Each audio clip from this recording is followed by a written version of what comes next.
Quand cette vidéo sortira, on sera normalement le 16 avril 2021, soit le jour de la sortie des 2 albums solo de Caballero et Jean Jass. Alors pour l'occasion, on souhaite revenir sur un des albums solo, Goldman de Jean Jass. C'est un album qui nous a énormément plu et qu'on a énormément écouté. Le projet est sorti le 3 novembre 2014, alors que le duo n'était pas encore formé, même si Jean Jass et Caballero travaillaient déjà ensemble, puisque Jean Jass a produit le premier album solo de Caballero, Pont de la Reine, avec le 16. Si on devait mettre un mot sur cet album, ça serait le spleen. Vous avez peut-être déjà entendu parler de ce terme, soit dans le rap avec 74 mesures de spleen de Jazzy Bass. Je connais pas mon heure, je pense à mes potes dont les parents meurent, puis aux miens, et comme d'hab j'en pleure. Ou alors, de manière plus littéraire, avec Baudelaire et les fleurs du mal. Le spleen, c'est un sentiment de mélancolie qui n'est pas forcément explicable, c'est cette tristesse qu'on a tous pu vivre. Le spleen, en quelque sorte, c'est un mélange de mal-être et d'ennui. Goldman, c'est ce genre de projet qu'on écoute facilement en hiver ou en automne, comme on a pu avoir avec Taciturne de Dinos plus récemment. Alors ce spleen, chez Jean Jass, il se traduit par énormément de confidences autour de sa vie.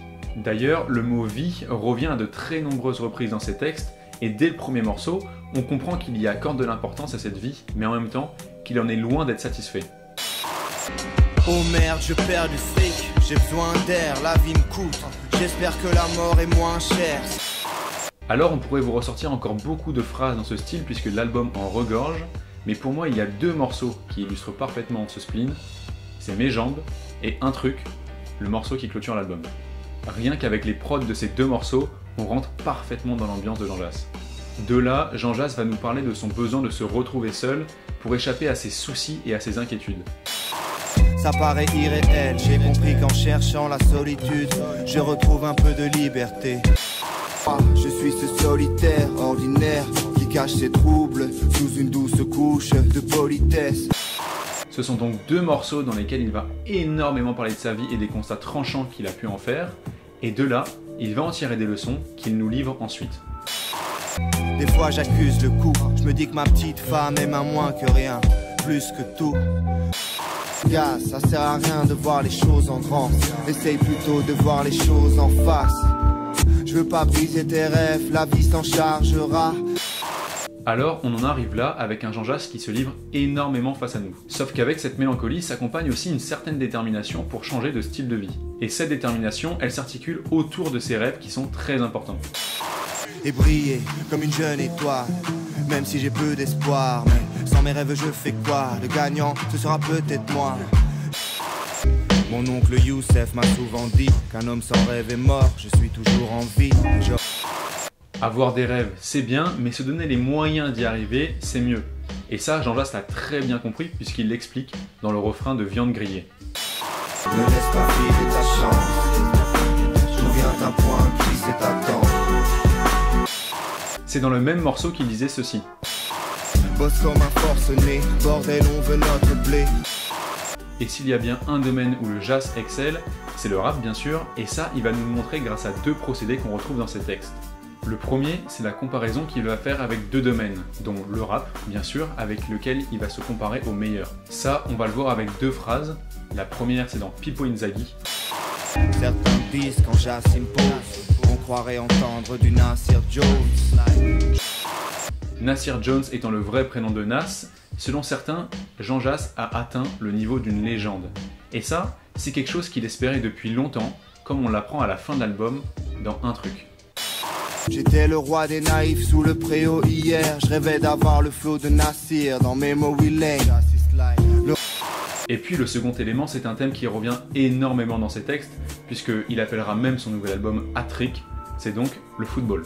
On va trouver pas mal de comparaisons entre le rap et le foot, on vous en met 2 pour illustrer tout ça.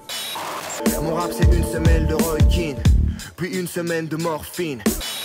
C'est ce qu'il réclame, le filet le match, c'est faire une passe à Dennis Bergkamp.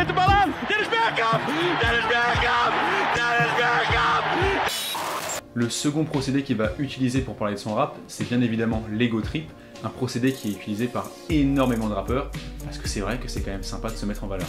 Il va donc clairement expliquer dès le premier morceau qu'il se considère comme le meilleur dans son domaine. Qui est le meilleur sans appel? Tu peux me joindre en composant le numéro 1. Et il ne se contente pas de dire qu'il est le meilleur, il dit aussi que les autres sont mauvais. Y a pas d'espoir, je me dis faut que je les laisse laisse croire qu'il rappe comme Rayquan de chiffres. Mais si Jean Jass en est arrivé à ce niveau de rap là, ce n'est pas pour rien, c'est parce qu'il a étudié auprès des meilleurs. On a déjà parlé de Nas, de Rayquan the Chief, mais il cite aussi Busta Rhymes ou Rock Marciano. Et puis après la théorie vient la pratique, et c'est auprès de ses amis de Charlouse et du Exoda Rap Crew qu'il a fait ses classes. Le Jass se sert également de références cinématographiques, soit pour étayer son personnage et vanter son talent, ou bien alors pour la remise en question comme on l'a vu précédemment. Pour me choper, faudrait qu'il ramène Tommy Lee Jones. Certains diront que c'est une folie pure, j'ai pas pris la bonne pilule, j'aspire la tête avec la drogue qu'il fume. Le rap, c'est plus qu'une musique pour lui. Et même s'il disait que le rap ne sauvait personne, on ne peut pas nier qu'il a une importance capitale chez lui. Le rap est dans son quotidien, comme il peut l'être pour énormément d'amateurs de cette musique, mais pour lui encore plus, c'est un moyen d'échapper à ses tracas qu'il exprime pendant tout l'album. Je pense qu'il n'y a pas plus représentatif que ce passage dans Un Truc pour illustrer ce qu'est le rap pour lui. Rap c'est toute ma vie, je sais ce que disent les gens, ça paye pas, mais ça me permet de vivre vraiment. Et putain que c'est distrayant, 1 heure sans lui et l'ennui me brise les jambes. Voilà, on a fini de vous parler de cet album qui nous a énormément plu. Si c'est le cas pour vous aussi, allez écouter cet album, le nouveau qui vient de sortir, celui de Caballero aussi.